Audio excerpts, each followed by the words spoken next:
கோட்டைக்குள்ள நுழைஞ்சதுமே காணப்படுற இந்த கட்டிடம் தான் கல்யாண மண்டபம்.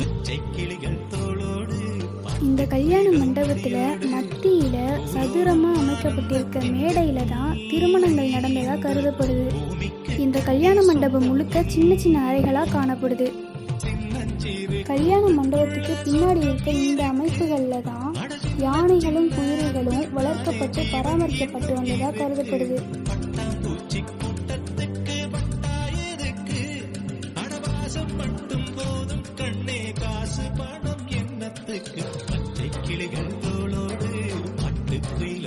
பெரிய வாயில்களோட இருக்கிறதுல யானைகளும் சின்ன சின்ன வாயில்களோட இருக்கிறதுல குதிரைகளும் பராமரிக்கப்பட்டு வந்திருக்கு.